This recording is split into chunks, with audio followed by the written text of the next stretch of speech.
الحمد لله نحمده ونستعينه ونستغفره ونؤمن به ونتوكل عليه ونعوذ بالله من شرور أنفسنا ومن سيئات أعمالنا من يهده الله فلا مضل له ومن يضلل فلا هادي له وأشهد أن لا إله إلا الله وحده لا شريك له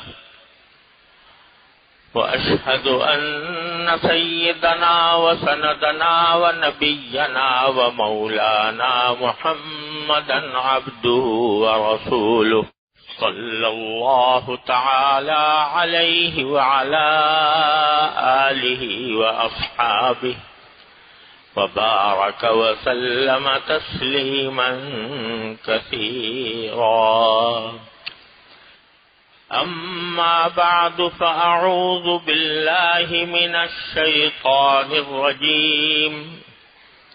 بسم الله الرحمن الرحيم.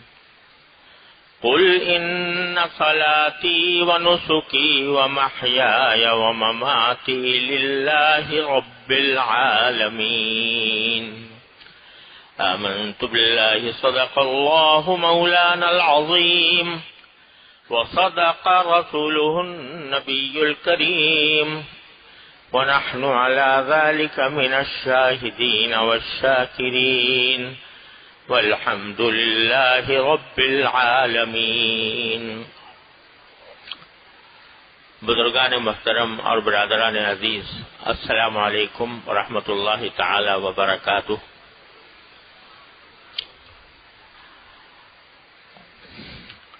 پچھلے جمعہ کو میں نے قربانی کرتے وقت یا جانور ذبح کرتے وقت جو اللہ کا نام لیا جاتا ہے بسم اللہ اللہ اکبر کہہ کر، اس کی وجہ بھی بیان کی تھی اور جس تصور کے تحت وہ اللہ کا نام لینا چاہیے اس کی بھی تشریح کی تھی. یہ بسم اللہ اللہ اکبر کا کلمہ جو ہے یہ تو ہر موقع پر جب بھی کوئی جانور ذبح کیا جائے وہ کہا جاتا ہے، اور جب تک یہ نہ کہا جائے تو اس وقت تک ذبیحہ حلال نہیں ہوتا. لیکن ایک جملہ ہے جو قربانی کے وقت، خاص طور پر قربانی کے وقت جب آدمی جانور ذبح کرے تو اس وقت میں اس کی تلقین کی گئی ہے کہ وہ یہ جملہ کہے جو میں نے ابھی قرآن کریم کی آیت کے حوالے سے آپ کے سامنے پڑھا، یعنی ان صلاتی و نسکی و محیایا و مماتی للہ رب العالمین، جس کے معنی یہ ہے کہ میری نماز اور میری قربانی، نسک کے معنی عربی زبان میں قربانی کے بھی ہوتے ہیں اور اس کو ہر عبادت کے لیے بھی بعض اوقات استعمال کیا جاتا ہے. تو اس کا ترجمہ یہ بھی کیا جا سکتا ہے کہ میری نماز اور میری قربانی، اور یوں بھی کیا جا سکتا ہے کہ میری نماز اور میری ساری عبادتیں یہ سب اللہ کے لیے ہیں. اور پھر آگے یہ فرمایا وَمَحْيَايَ وَمَمَاتِي، میرا جینا اور میرا مرنا یہ بھی اللہ کے لیے ہے جو پروردگار ہے تمام جہانوں کا. تو اس میں ایک بات تو یہ یاد دلائی گئی ہے کہ جو میں نماز پڑھتا ہوں اس کا کوئی مقصد سوائے اس کے نہیں ہے کہ میں اپنے اللہ کو راضی کروں، میں اللہ جل جلالہ کی خوشنودی حاصل کروں. اخلاص کی تعلیم دی گئی ہے کہ آدمی نماز پڑھے یا قربانی کرے یا کوئی اور عبادت ادا کرے تو وہ عبادت خالصتاً اللہ کے لیے ہونی چاہیے، اس میں کسی اور کی رضامندی، کسی اور کی خوشنودی کا کوئی دخل نہ ہونا چاہیے۔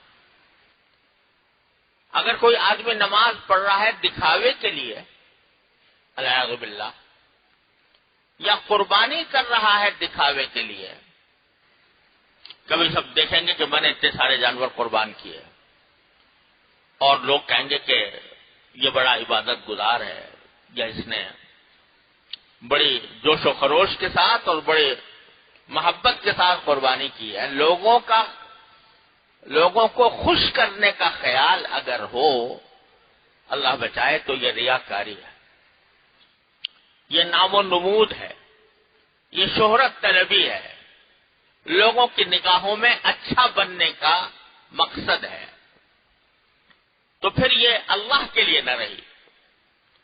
جو عبادت بھی کسی غیر اللہ کو خوش کرنے کے لیے کی جائے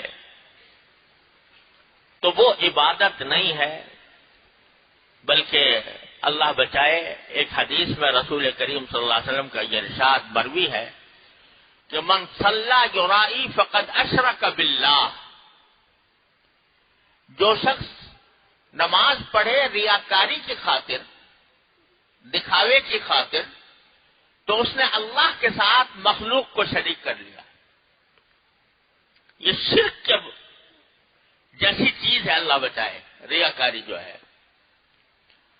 تو میں جو بھی عبادت کروں، صدقہ دوں، خیرات کروں، کوئی بھی کام کروں، اس میں سوائے اللہ تعالی کی رضامندی کے کوئی اور بات مقصود نہیں ہونی چاہیے۔ تو میری نماز بھی اللہ کے لیے، میری قربانی بھی اللہ کے لیے، میری عبادتیں بھی اللہ کے لیے۔ ایک تو یہ یاد دلایا جا رہا ہے عین قربانی کے وقت میں یہ کہو تاکہ تمہاری نیت خالص ہو جائے، اس میں دکھاوے کا کوئی شائبہ نہ ہو۔ یہ بات تو بالکل واضح ہے۔ اللہ تعالی ہم سب کو عمل کی توفیق عطا فرمائے کہ جب بھی ہم کوئی عبادت کریں تو اللہ کے لیے کریں، اس میں کسی دوسرے کو دکھانے کا پہلو شامل نہ ہو، دکھاوے کا پہلو شامل نہ ہو۔ صدقہ کرے، کوئی خیرات کرے، اس میں سوائے اللہ جل جلالہ کے کسی اور کی رضا مقصود نہ ہو، اس میں یہ خیال نہ ہو کہ بھئی میں اگر یہ کروں گا تو دنیا میں سخی کہلاؤں گا، بلکہ خالص اللہ کے لیے۔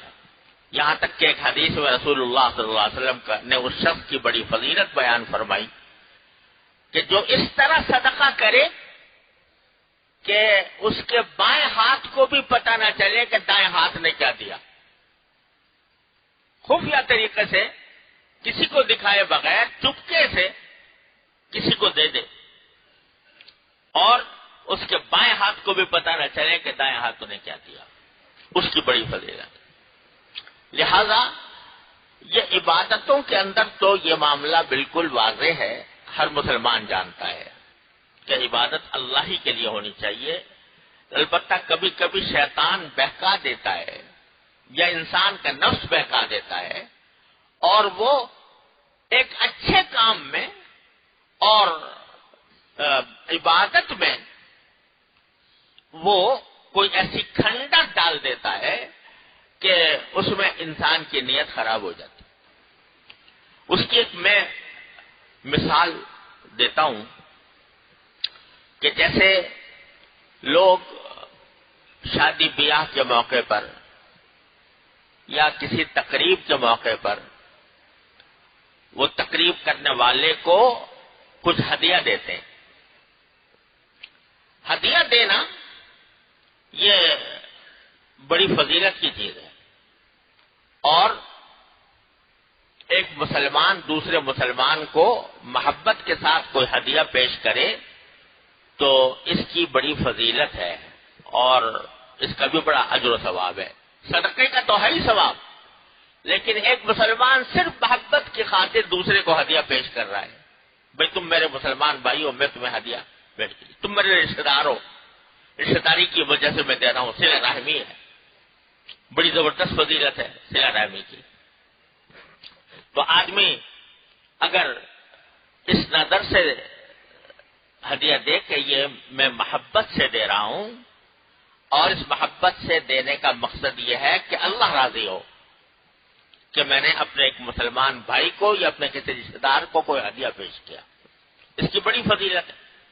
اور رسول کریم صلی اللہ علیہ وسلم نے کا یہ ارشاد منقول ہے کہ تہادوا تحاببتم، ایک دوسرے کو ہدیے دیا کرو، تمہارے درمیان آپس میں محبتیں پیدا ہوں۔ تو یہ بڑی فضیلت کا کام ہے۔ لیکن آج کل یہ ایسی صورت بن گئی ہے، تقریبات کے موقع پر، شادیوں کے موقع پر اگر کوئی شخص شادی میں شرکت کرنے جاتا ہے، اپنے کسی رشتہ دار کی یا اپنے کسی دوست کی تقریب میں جاتا ہے، تو ہدیہ لے کر جانا لازمی ہے، کوئی تحفہ لے جانا لازمی ہے۔ بسا اوقات انسان کو دل میں یہ اس کی خواہش نہیں ہوتی دینے کی، وہ دل سے اس کا تقاضا نہیں ہوتا کہ میں ہدیہ دوں، لیکن مجبور ہے۔ کیوں مجبور ہے؟ اگر نہیں دوں گا تو میری ناک کٹ جائے گی، اگر نہیں دوں گا تو تقریب والا ناراض ہو جائے گا، اور اگر نہیں دوں گا تو دنیا کیا کہے گی کہ بھائی اتنا قریبی دوست تھا، اتنا قریبی رشتہ دار تھا، مگر اس نے نکاح کے موقع پر اس کو کوئی ہدیہ بھی نہیں دیا، کوئی تحفہ بھی نہیں دیا۔ اب یہاں جو دے رہا ہے وہ اللہ کے لیے نہیں دے رہا، کیونکہ اندر سے دل نہیں چاہ رہا تھا، اندر سے دل نہیں چاہ رہا تھا، لیکن اس لیے دے رہا ہے کہ میں لوگوں کی اعتراض سے بچ جاؤں اور لوگ مجھے کیا کہیں گے۔ تو اب جو دے رہا ہے وہ لوگوں کی خاطر دے رہا ہے، اللہ کے لیے نہیں۔ تو یہ ان صلاتی و نسکی للہ میں داخل نہ رہا، اب یہ کیا ہو گیا؟ یہ خالص ریاکاری ہو گئی، یہ خالص نام و نمود ہو گیا۔ بلکہ بہت سے معاشروں میں اب بھی یہ صورتحال موجود ہے کہ جو شخص شادی بیاہ کے موقع پر کوئی پیسے دیتا ہے تو باقاعدہ اس کی فہرست تیار ہوتی ہے، فلاں نے اتنے دیا، فلاں نے اتنے دیا، فلاں نے اتنے دیا، اور وہ فہرست محفوظ رکھی جاتی ہے تاکہ اس کے ہاں جب تقریب ہو تو میں بھی کم از کم اتنا ضرور دوں جتنا اس نے مجھے دیا تھا۔ یہ نیوتا کہلاتا ہے، اور یہ نیوتا جو ہے اس کو قرآن کریم نے صراحتاً منع فرمایا۔ ما آتیتم من ربا لیربو فی اموال الناس فلا یربو عند اللہ، اگر تم کسی دوسرے کو ہدیہ اس نیت سے دے رہے ہو کہ وہ پلٹ کر تمہیں اس سے زیادہ دے گا تو یہ اللہ کے ہاں کوئی اس کی قدر و قیمت نہیں ہے، اور یہ تمہارے لیے بجائے ثواب کے الٹا گناہ ہے تمہارے لیے یہ کرنا۔ اب ذرا ہم اپنے گریبانوں میں منہ ڈال کے دیکھ لیں کہ ہم کیا کر رہے ہیں۔ تقریبات میں جو ہدیے تحفے دیے جاتے ہیں اس کا مقصود یہ صرف یہ ہوتا ہے کہ دنیا کو خوش کیا جائے، اللہ کو خوش کرنا مقصود نہیں۔ لہذا نہ صرف یہ کہ وہ ثواب نہیں الٹا گناہ ہے۔ پھر کیا ہوتا ہے کہ اسی سے رنجشیں پیدا ہوتی، ہم نے تو فلاں کی شادی میں یہ کیا تھا اور اس نے ہمارے یہاں کچھ بھی نہیں کیا، ہم نے تو فلاں کو اتنا دیا تھا اور اس نے ہمیں کچھ بھی نہ دیا، یا دیا تو کم دیا، اس کی باقاعدہ غیبت شروع ہو جاتی ہے، اس سے دل میں رنجش پیدا ہوتی ہے، اور محبتوں کا فائدہ حاصل ہونے کے بجائے نفرتیں پیدا ہو۔ تو یہ شیطان نے ایک اچھے کام کے اندر جو ثواب کا کام تھا اس نے اس طرح کھنڈک ڈال دی کہ بجائے ثواب کے وہ گناہ بن گیا۔ تو یہ آیت ہمیں توجہ دلا رہی ہے کہ جو کوئی کام کرو اللہ کے لیے کرو۔ اگر کسی عزیز کے ساتھ، یہی آگے مانا ہے ان محیای و مماتی للہ رب العالمین، میری زندگی بھی، میرا جینا بھی اور میرا مرنا بھی اللہ کے لیے ہے جو رب العالمین ہے. جینا اللہ کے لیے اس طرح ہے کہ جو کام میں کر رہا ہوں چاہے وہ دیکھنے میں ثواب کا کام نظر نہ آ رہا ہو لیکن میں وہ بھی اللہ کے لیے کر رہا ہوں. میں سو رہا ہوں تو اللہ کے لیے سو رہا ہوں کہ میں تازہ دم ہو کر اللہ تعالیٰ کے احکام کے مطابق زندگی گزاروں. میں کھا رہا ہوں تو اس نیت سے کھا رہا ہوں کہ کس سے میرے جسم کو تقویت حاصل ہوگی, میرے نفس کا حق ادا ہوگا, نبی کریم صلی اللہ علیہ وسلم کی سنت پر عمل ہوگا اور میں اس پر اللہ تعالیٰ کا شکر ادا کروں گا اور اس سے جو قوت حاصل ہوگی وہ اپنے فرائض و واجبات کی ادائیگی میں صرف کروں گا. تو تمہارا کھانا بھی عبادت, تمہارا سونا بھی عبادت, تمہارا چلنا بھی عبادت, تمہارا پھرنا بھی عبادت, تمہارا کمائی کرنا بھی عبادت.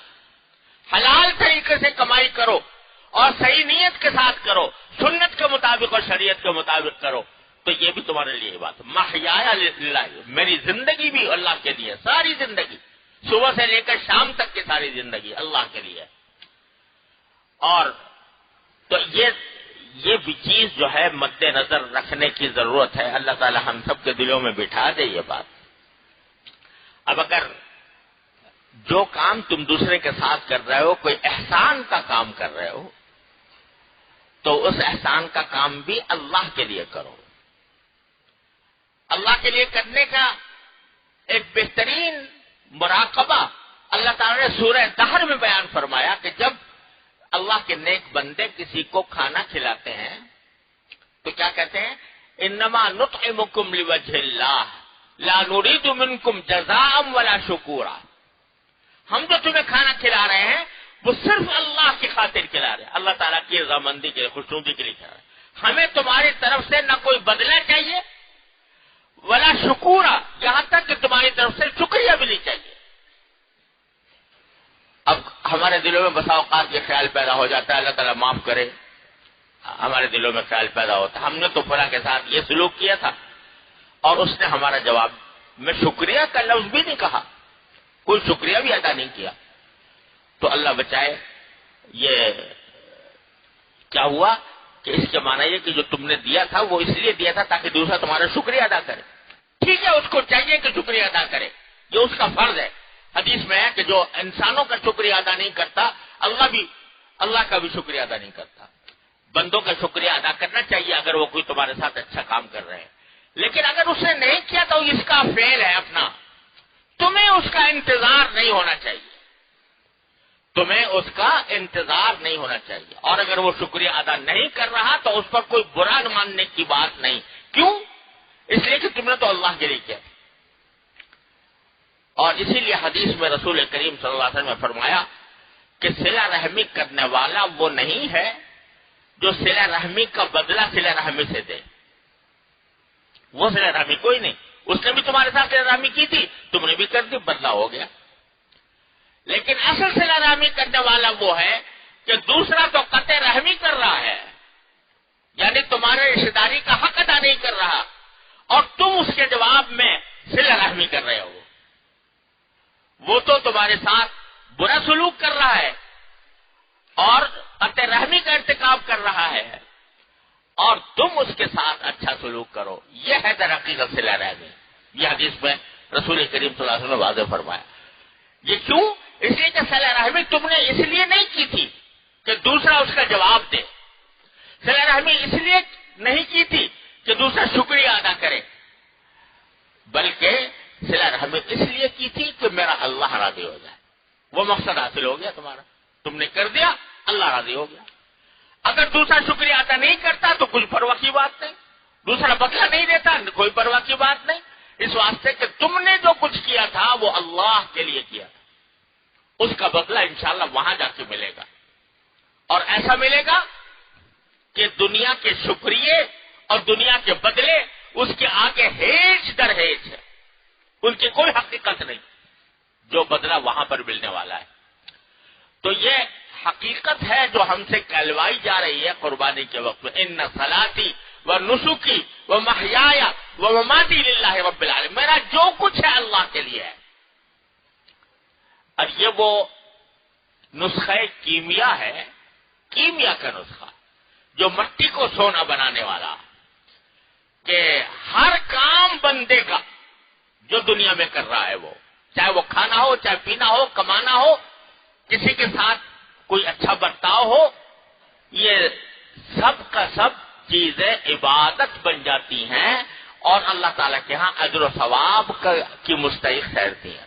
اگر انسان بس ذرا سا اپنا زاویہ نگاہ بدل لے، اپنا سوچنے کا انداز بدل لے، سوچنے کا انداز یہ ہو کہ میں تو جو کام کر رہا ہوں اللہ کے لیے کر رہا ہوں، بس جب یہ ہو گیا تو تمہاری جینا ورنہ تمہارا اللہ کے لیے ہو۔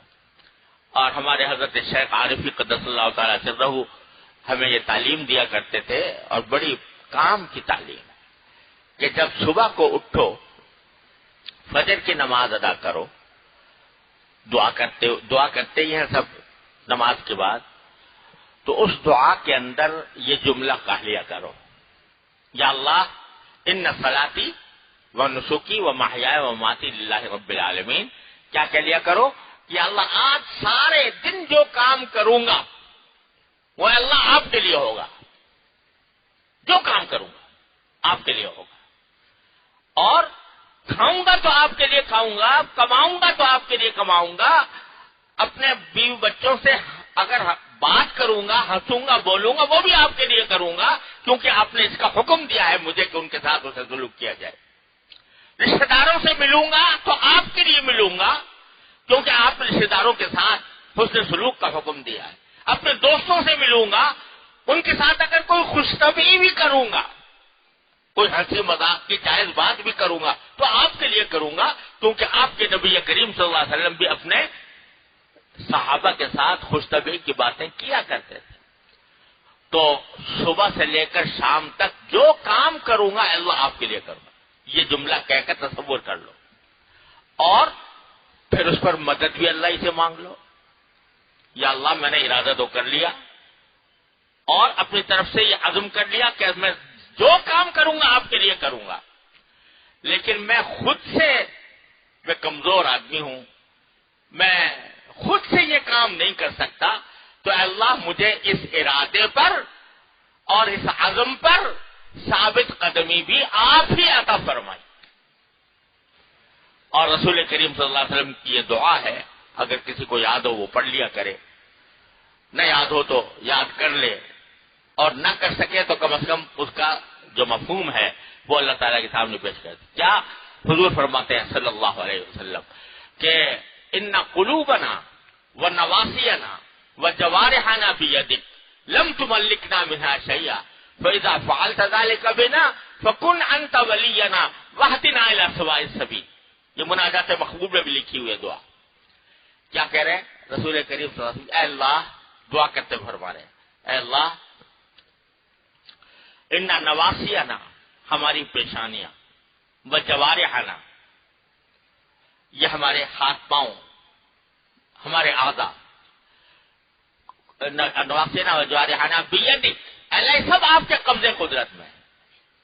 لم تملکنا منہا شیئا، ان میں سے کسی چیز کا آپ نے ہمیں مالک نہیں بنایا، مالک آپ ہی ہیں، ہمیں دے رکھے ہیں یہ اعضاء، یہ جوارح، ہمارے دل، ہمارے پیشانیاں، ہمارے اعضاء و جوارح، اے اللہ سب آپ کے قبضے میں ہیں، آپ نے ان میں سے کسی چیز کا ہمیں مالک نہیں بنایا، مالک آپ ہی ہیں، ہم استعمال کر رہے ہیں۔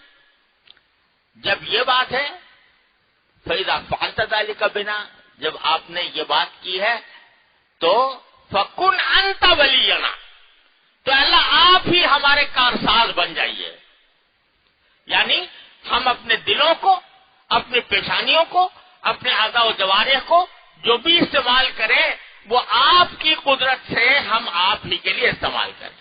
فَكُنْ أَنْتَ وَلِيَّنَا وَاهْدِنَا إِلَى سَوَاءِ السَّبِيلِ، اور ہمیں سیدھے راستے کے راستے پر پہنچا دیجیے۔ یہ کیا دعا، عظیم دعا ہے جو رسول کریم صلی اللہ علیہ وسلم نے فرمائی۔ تو اسی کو آپ اردو میں کہہ لیں، یا اللہ ہمارا سارا وجود، ہمارے دل کی تمنائیں، آرزویں، خواہشیں، جذبات، جو کچھ ہیں، اے اللہ آپ کے قبضے قدرت میں ہیں، آپ ہی اس کے مالک ہیں۔ تو اپنے فضل و کرم سے میں نے جو ارادہ کیا ہے کہ میں ہر کام اللہ کے لیے کروں گا، تو اے اللہ اس کی مجھے توفیق بھی عطا فرما دی، اس کے اوپر مجھے ثابت قدم بھی رکھی ہے، ثابت قدمی بھی عطا فرمائی. یہ پڑھ لیا کرو صبح کو، یہ دعا کر لیا کرو اللہ تعالیٰ کے سامنے، تو انشاءاللہ پوری زندگی عبادت بن جائے گی. محیا و مماتی للہ رب العالمین میں داخل ہو جائیں. رات کو سونے سے پہلے ایک مرتبہ جائزہ لے کر دیکھ لو کہ بھائی آج کے دن میں مجھ سے کوئی غلطی، کوئی گناہ ہوا کہ نہیں ہوا.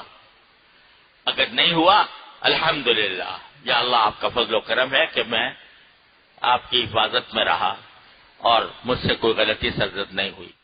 اگر ہو گئی تو اسی وقت توبہ کر لو، یا اللہ غلطی ہو گئی، میں نے ارادہ کیا تھا مگر میرے نفس نے، شیطان نے مجھے مجبور کر دیا، مجھ سے فلاں کام میں غلطی ہو گئی، فلاں کام مجھ سے گناہ کا ہو گیا. اے اللہ میں استغفار کرتا ہوں، توبہ کرتا ہوں. استغفار توبہ کر کے سو جاؤ. روز یہ کام 2 منٹ کا کام، 2 منٹ بھی نہیں لگتے. 2 منٹ کا کام صبح اور 2 منٹ کا کام رات کو. یہ کر کے دیکھیں تو انشاءاللہ زندگی میں انقلاب آ جائے گا، خوشگوار انقلاب، ایسا انقلاب کہ جو دنیا اور آخرت کو خوشگوار بنا دے گا انشاءاللہ. اس کا اہتمام کر لیں. یہی معنی ہے ان صلاتی و نسکی و محیا و مماتی للہ رب العالمین. اللہ تعالیٰ اپنی رحمت سے، اپنے فضل و کرم سے مجھے بھی آپ کو بھی اس پر عمل کرنے کی توفیق عطا فرمائے. وآخر دعوانا الحمدللہ.